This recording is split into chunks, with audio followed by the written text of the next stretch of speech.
I am Ferdinand Marcos, and I am the President of the Republic of the Philippines.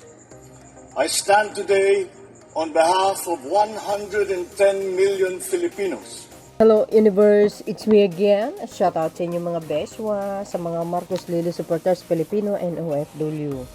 Ayan, courtesy po ng BOC. Updates po natin ito, no? Ayan, ako nakikita nyo dito yung mga smuggle na mga sibuyas. Nako mga bes, ha? Mabuti itong Bureau of Custom alisto, ika nga sa Tagalog. Tingnan nyo naman, no? Yung mga highlights. OM goes. Luging-lugi talaga ang mga local na farmers natin pag ganito. Talamak yung mga pagsasabotahe. Sa mga smuggle na mga, ayan, no? Sibuyas, bawang, kung saan, kung ano-ano pa. Ito, magaling din talaga mamuno ito si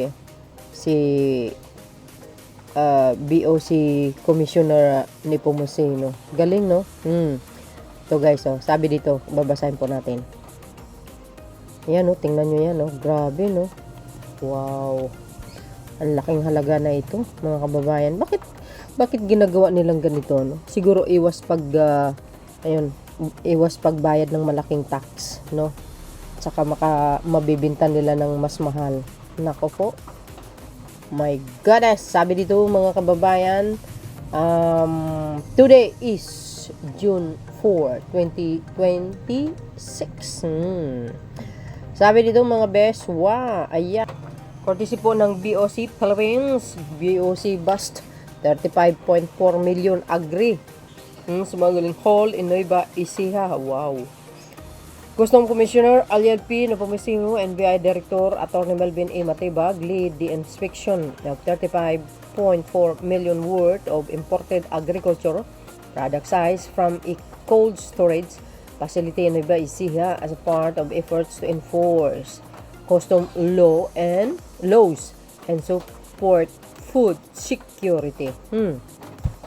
Biro niya yun, kadami yan kaya guys, 35.4 million ang halaga. Wow. Aba, ikudos naman talaga sa Bureau of Custom, no? Sa iba't ibang lugar. Nako, alam nyo guys, actually, napakadami nito, no? Hindi natin ma-occupied na i-spread talaga. Alam nyo kung bakit in-spread ko ito? Under the Marcos administration, at least, nakikita ng sambayan ng Pilipino na itong admin na ito ay gumagalaw, nagtatrabaho. O, 'di ba? Sinasawata yung mga illegal na mga gawain, lalo na pagdating sa mga kontrabando. Nako po, talaga naman onions, ginger, ayan, grabe. Iba't ibang klaseng produkto actually guys, no? Hindi lang ito sa mga sibuyas, yung mga produkto na galing sa iba't ibang bansa, katulad ng mga branded mga damit, gano'n. Nako, nahuhuli talaga ng BOC, milyon talaga. Hindi lang yan mga kababayan, eto pa. Yan naman, iba. Nako, mga ano naman yan, mga smuggle na mga tawag dito, mga pabango, mga lotion. Nako po, talaga naman, ang laki nito guys, ha. Ito yung mga highlights, pakita natin. Ay, nako. Mukha yatang imported dito guys, ha. Biro nyo yan. OM goes. Wow. Nako, alam na this. Nabibili sa Watson yun. Biro nyo yun, mga kababayan. Wow, my gosh. Kadami nito, ha. Saan kaya ito idadalhin? Susunugin na ba yan? O itatapon? Or ibenta na lang na mas mura? No? Pwede. Maraming bibili niyan guys, lalo na pag imported. Kilala nyo yung branded na yan, Cetaphil. Nako po. Ayan. Sabi po dito guys ng BOC, basahin po natin mga kababayan. Sabi ng BOC of Custom Philippines, Agay. Ayan, sabi po ng BOC Custom Philippines, nahuli tayo pero kailangan natin i-spread nang sa ganun sasabihin ng mga anti-Marcos walang ginawang gobyerno. Nako, mag-research kayo para may alam kayo. 841 million counterfeit perfume solution size by the BOC. The Bureau of Custom BOC signs 841 million worth of suspected counterfeit perfumes and lotions in Valenzuela City to prevent the proliferation of illicit products and uphold fair and lawful trade. Wow, grabe guys ha. 841 million. My gosh, talaga naman. Sa Valenzuela City naman yan. Matindi dito guys. Oh, ayan oh. Oh my gosh. Oh, hindi lang yan. Oh, dadako tayo sa kontrabando mga kababayan. Ito, punta na naman tayo dito sa mga kontrabando. BOC of Custom, Port of Clark naman ito mga bes, 5 days ago. Agay, nako, ang tindi nito. Basahin nga natin para kumpleto, detalyado. Oh, ayan oh.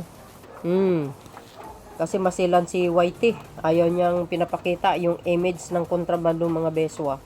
BOC port updates in line with the intensified alam nyo na, campaign under the directive of President Ferdinand Marcos Jr., the Bureau of Customs Port of Clark, in coordination with the Clark Interagency Task Force against, sa bawal na, kontrabando, ayan, intercepted 3 separate shipments containing agay. Alam nyo na yan guys ha. Anong halaga niyan? Hindi ko na banggitin kasi hindi niya talaga in-upload si Whitey, ayaw niya talaga. 64.9 million ang halaga ng kontrabando. My gosh, ang laki niyan mga kababayan 64.9. Nung panahon ng mga past admin, never ako nakakita ng ganitong klaseng mga malalaking kontrabando na pinupost ng BOC. Bihira lang talaga. Wala akong nakikita ang nakikita ko lang yung mga nahuhuli dyan sa palengke, parang bibili ng tawas, ganun lang. Pero yung mga ganitong kalaki, wala Authorities intercepted 3 shipments containing suspected, alam nyo na, canceled and declared goods as shipment from India. Nako po, that arrived on May 25, 2026 and was bound for Camarines Sur. My goodness, Camarines talaga.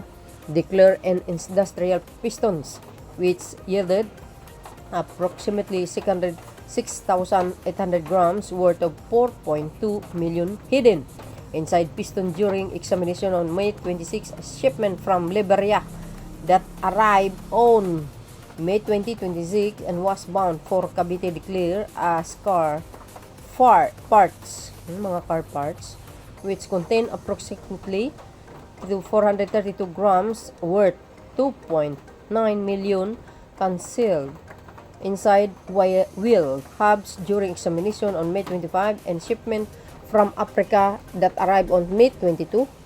Agay, 2026 and was bound for Angeles City declared as a green square plastic resin which yielded approximately 8,500 grams with worth 557.8 millions hidden inside resin materials during examination on May 25. My gosh, ang laki nito. Grabe to guys ayan BOC Morgan Clark intercepted over 64.9 million worth of alam nyo na. Ayan bagya lang pinakita ko kasi bawal talaga. Hindi lang yan guys, ito pa mga kababayan, another MGOs. Basahin po lang natin dito ng bagya.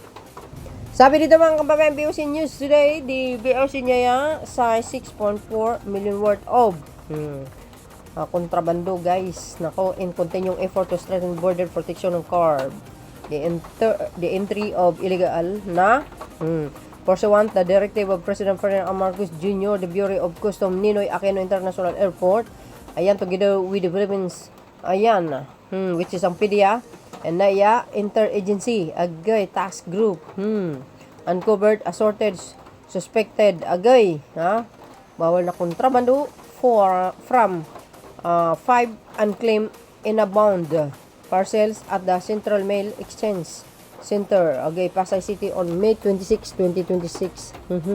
Grabe to The parcel shipment from Canada, nako, Canada naman to, and France were initially declared as ordinary consumer items such as gift, toys. Aba, dinaan pala sa mga toys, clothes, and other personal goods. During inspection and profiling procedure, custom personnel noted irregularities and concealment indicators that prompted a more thorough examination of the shipment addressed to recipient in the Zamboanga, Cagay at Cagayan na po. Patay tayo dito.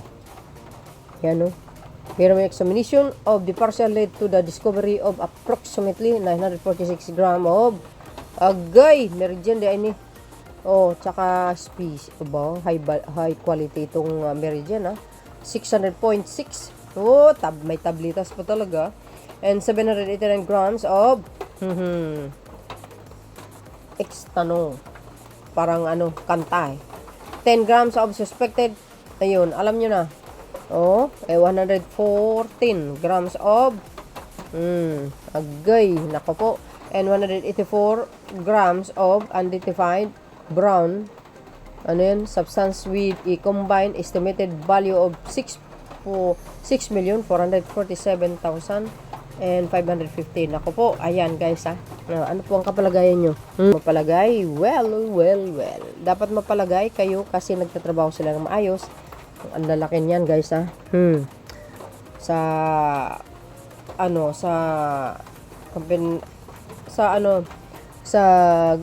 ganyang kalakaran mga kababayan, sa campaign laban sa bawal na kontrabando ng Marcos administration. Hindi man lang kayo nakakarinig na ito kinitil, ganito ganon, or tanim meridian sa mga gusto nilang hulihin.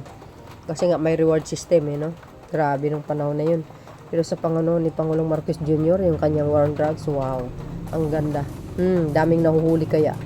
'Di ba? So yun mga bes, ano po ang kapalagayan nyo? Congratulations sa ating mga autoridad na napakasipag nila. Ayan po, kala nyo walang nagawang Marcos admin ayan. Diyan kayo nagkakamali kasi ang bawat gabinete o ang bawat sektor ng pamahalaan ay nagtatrabaho. Masipag po sila. Thank you guys for watching. Follow me and likes. Hit the button bell para lagi kayo update sa aking mga upload videos. Bye. Babus. God bless Philippines. Bye everyone. There's more.